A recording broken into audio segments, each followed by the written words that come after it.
दोस्तों जब आप कोई नया ऑपरेटिंग सिस्टम इंस्टॉल करते हो, जैसे विंडो 7 से विंडो 10 इंस्टॉल करते हो या विंडो 10 से विंडो 7 इंस्टॉल करते हो, इसके अलावा विंडो 7 से अगर विंडो 8 इंस्टॉल करते हो, तो दोस्तों आपके सामने जीपीटी या फिर एमबीआर की प्रॉब्लम आती होगी। वो प्रॉब्लम क्या है तो वो अभी मैं आपको बता देता हूँ, और उसका सॉल्यूशन क्या है वो भी आज की वीडियो में हम जानेंगे। तो दोस्तों वीडियो में कंप्लीट प्रोसेस बताऊंगा, तो वीडियो को ध्यान से देखिए। सबसे पहले आपके पास विंडो की एक बूटेबल पेन ड्राइव होनी चाहिए। अगर पेन ड्राइव को बूटेबल कैसे बनाते हैं ये अगर आपको नहीं पता, तो आप जितेंद्र पार्टनर हमारे दूसरे चैनल पर जाकर उस पर आप देख सकते हैं, उस पर आपको वीडियो मिल जाएगा। उसके बाद जब आप पेन ड्राइव को बूट करते हैं और इस तरह से इंस्टॉल करते हैं, देखिए हम इस पे आ गए हैं, और यहाँ पे जब हम इंस्टॉल करते हैं तो यहाँ पे देखिए यहाँ पे नेक्स्ट का ऑप्शन आपको नहीं मिलता है, और यहाँ पे एक एरर आता है कि window can not be install to this disk, window can only be install to GPT disk. तो दोस्तों इस प्रॉब्लम का सोल्यूशन क्या है, तो दोस्तों आपको यहाँ से ओके कर देना है या फिर एक बार इसे हटा देना है। तो हम इसे क्रॉस कर देते हैं यहाँ पे, और ये इसे छोड़ देना है, और दोबारा से इस प्रॉब्लम का सोल्यूशन करना होगा, फिर आपको दोबारा से इंस्टॉल करना होगा।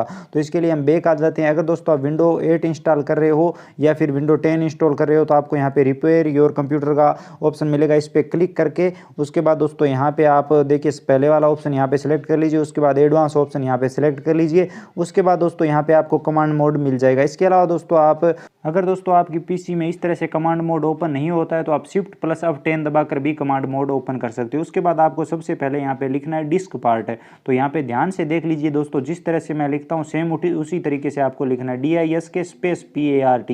देखिए मैंने लिख दिया। उसके बाद आपको एंटर प्रेस करना है। उसके बाद दोस्तों आपको लिखना है list disk, LIST space DISK। तो आपको लिस्ट डिस्क लिखना है। चलिए मैं आपको लिख के दिखा देता हूँ। इस तरह से आपको लिखना है LIST स्पेस DISK। आप लिखने के बाद दोस्तों एंटर प्रेस कर दीजिए। जैसे एंटर प्रेस करेंगे उसके बाद दोस्तों आपको यहाँ पे लिखना है SELECT सेलेक्ट स्पेस डिस्क। तो देखिए दोस्तों मैं यहाँ पे लिख देता हूँ SELECT।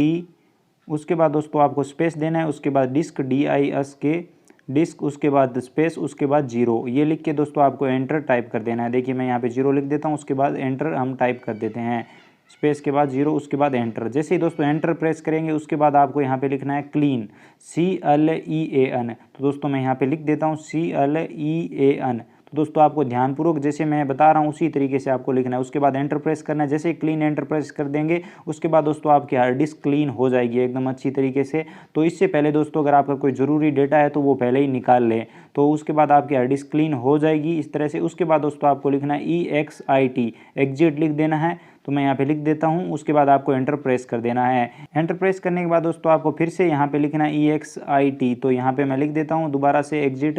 2 बार दोस्तों आपको एग्जिट लिखना है। जैसे ही 2 बार एग्जिट लिखोगे तो दोस्तों आप कमांड मोड से बाहर आ जाओगे। उसके बाद दोस्तों आपको पीसी को टर्न ऑफ कर देना है, दोबारा से आपको बूट करना है अपने विंडो को। उसके बाद दोस्तों आपको यहाँ पे नेक्स्ट पे क्लिक करना है, इंस्टॉल पे क्लिक करना है। तो मैं यहाँ पे इंस्टॉल करके दिखा देता हूँ। अब वो प्रॉब्लम आपके सामने नहीं आएगी। अब आप आसानी से अपने विंडो को इंस्टॉल कर पाएंगे। तो दोस्तों उसके बाद आपको नेक्स्ट करना है। आप जिस भी विंडो को इंस्टॉल करना चाहते हैं वो यहाँ से सिलेक्ट कर लीजिए। 64 बिट, 84 बिट या 32 बिट आप अपने हिसाब से यहाँ पे सिलेक्ट कर सकते हो। उसके बाद दोस्तों यहाँ पे आपको आई एग्री पे क्लिक कर देना है। उसके बाद नेक्स्ट कर देना है। उसके बाद कस्टम मोड को यहाँ से सिलेक्ट कर लेना है।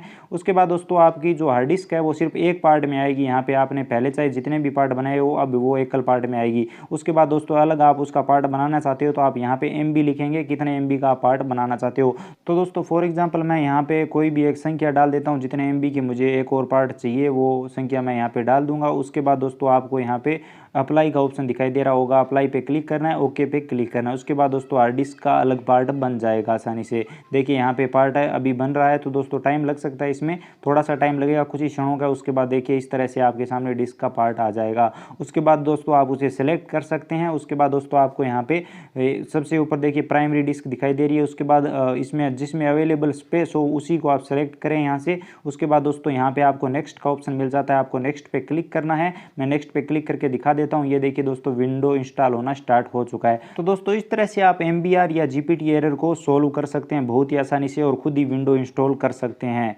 धन्यवाद दोस्तों।